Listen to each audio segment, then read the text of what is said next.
For more on all of this and what can be done to bring it under control is Denise Krepp joins us now. She's a former advisory neighborhood commissioner in Washington, D.C. for many years and a self-described Democrat who is tough on crime. Denise, thank you for joining us today. Thank you. And yes, I am a Democrat. Sure am. Yes, I'm glad you're here. Regardless, it's not really about political affiliation. It's principally about getting the crime under control. First and foremost, this story of 64-year-old Reggie Brown is yet another tragic reminder that things are not good right now in the nation's capital.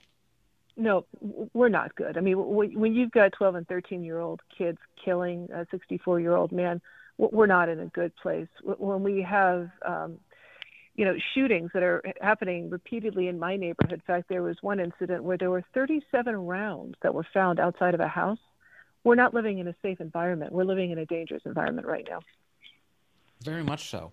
Now, the mayor has been on television. She says the crime situation is getting better, and it's just taking time for the message to get out. What do you say to that? That is simply a PR issue and not one of actual crime. Yeah, I'm a little concerned by those statements. So I watched a video where she was saying that the city has reset on public safety and that we've done the things to bring it under control, and I laughed. And I laughed because the U.S. attorney is not prosecuting crime. Neither is the D.C. Attorney General.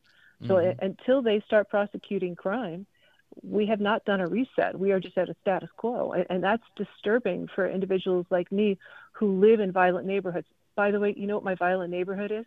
Capitol Hill. Unbelievable.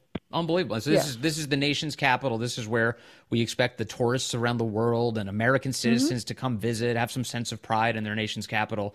And now it's the kind of place that the federal government would normally warn you before you visit.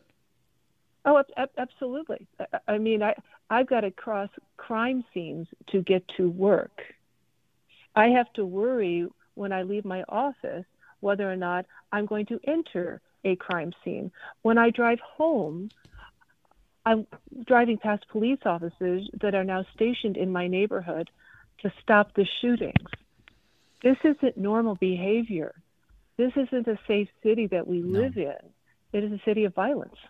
You mentioned a couple of the top prosecutors in the city who should be doing that job but aren't. Among them are the U.S. Attorney Matthew Graves, who has turned away something I think was 67% at one point of all arrests went unprosecuted by his office, despite the fact that you're supposed to do that in order to bring about public safety. The other side of the equation is the D.C. Attorney General and Karl Racine. And the reason his office is so important is because they're involved in prosecuting juvenile crime in the city.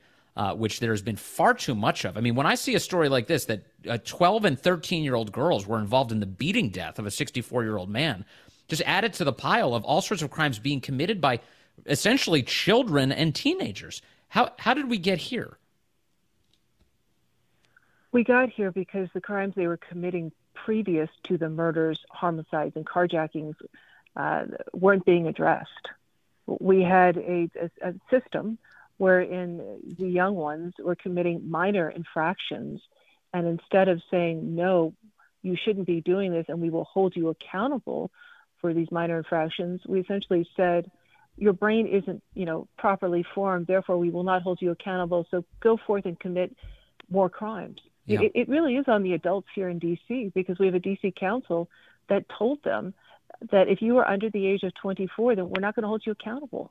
And I have a problem with that because, as Colbert King aptly wrote about 2 years ago, at one point in time, we actually held a 24-year-old accountable, but now we don't hold a 24-year-old accountable. We don't have a 13-year-old accountable. And, will the two young men that have been arrested for the killing of the Afghan interpreter last July, will they be held accountable?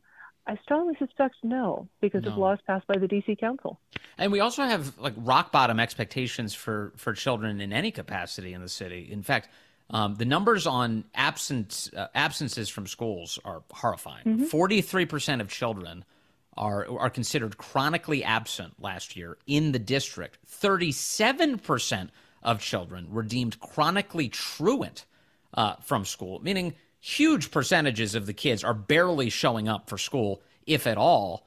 And what are the consequences for that? D.C. seems to be just letting that ride.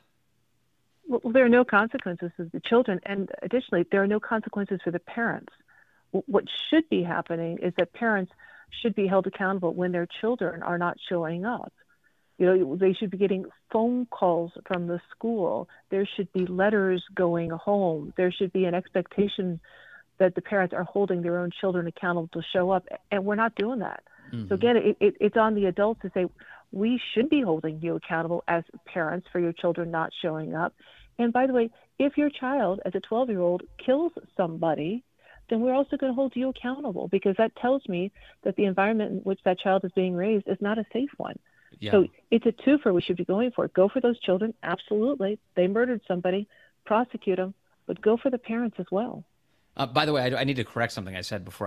A brain fart. I said Carl Racine. Brian Schwalb is the current Attorney General for Washington, D.C. But the downside, unfortunately, here is that it seems like nobody's actually enforcing the law. So you change the characters, but you don't change the outcomes here, unfortunately. What's going to change? I mean, you do have the D.C. Council this past month and the mayor signing on to what they said was a historic overhaul, and they're going to get control of all of this crime, and it's called the Secure D.C. Act. Mm-hmm. Do you think it's going to have a meaningful impact? I think there are some baby steps, but it is definitely not the public reset that she is claiming it to be. I mean, that doesn't happen until the U.S. Attorney prosecutes crime. That doesn't happen until Brian Schwab, who is simply continuing the policies of Carl Racine, prosecutes crime. And by the way, not only prosecutes, but shares the data about the prosecutions. I mean, if you recall, I had to sue DOJ back in 2016 just to find out what they were doing. I mean, when you have to sue to find out if your cities, if the crimes in your city are being prosecuted, we've reached a really new low. Mm-hmm. So we need more prosecutions, we need transparency, and we need accountability. That's what we need.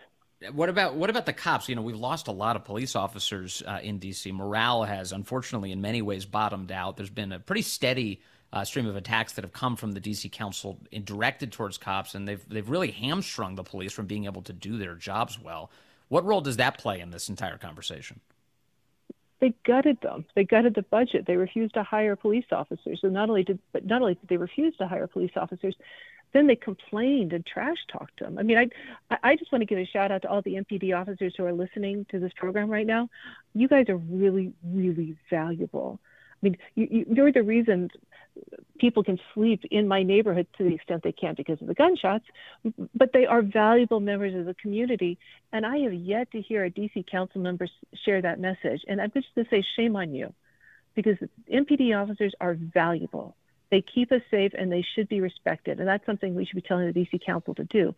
Start respecting the police. Yeah, and unfortunately, it's become so fashionable to demonize those very officers who are protecting the community. And among the changes that D.C. implemented, they made it so that cops can't even review their own body camera footage when filling out police reports, thus increasing the chance of conflicts when it goes to court and criminals getting away with their crimes. Yes. Yep. Welcome to the D.C. Council. They passed some truly magnificent laws that put the rest of us at risk.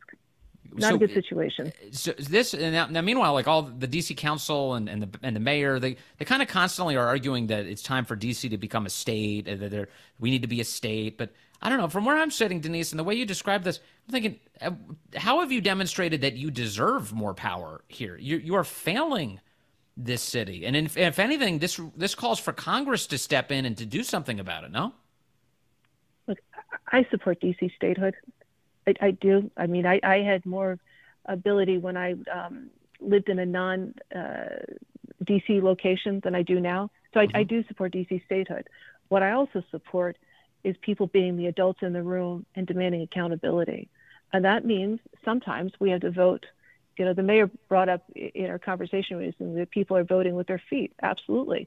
What we should be doing as individuals who vote in upcoming elections is voting with our feet and saying, hey, I'm not going to support this candidate who has written all of these laws, Charles Allen, that help criminals.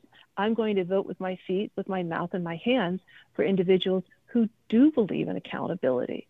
So it's not, just blaming somebody else for our problems. It's accepting that everybody in this community is part of the solution. And that solution means a change in the D.C. Council, and it means holding the ones that are there right now accountable for their actions. Denise, as we started our conversation, we were talking about political affiliations. The district, of course, is really politically captured by a single party, Democrats. Are you seeing any division among Democrats who are interested in elective office in terms of this issue? And is there a chance that a Democrat-controlled Washington, D.C. will ever be one that focuses on public safety to the extent it's needed? Yes, there is change, and you can see the change because there are 2 recall efforts right now. There are recall efforts that are being led by Democrats against Democrats because neighbors are concerned about crime. There's this story that, it must be national interest coming in and, trying to change D.C. No, it's individuals who live in my neighborhood are saying, I'm done. I don't want to put my children to bed to the sound of crime. I don't want to see another murder on my block. I don't want to fear a carjacking. It's neighbors. It is D.C. residents who are demanding change, and it's the Democrats. So that's why I'm proud of my own Democrats for demanding change, and they're going to hold people accountable. Well, on this issue, I really hope they succeed. Denise Krepp, former advisory neighborhood commissioner in Washington, D.C., thank you very much for your time today. Really appreciate that. Please come back.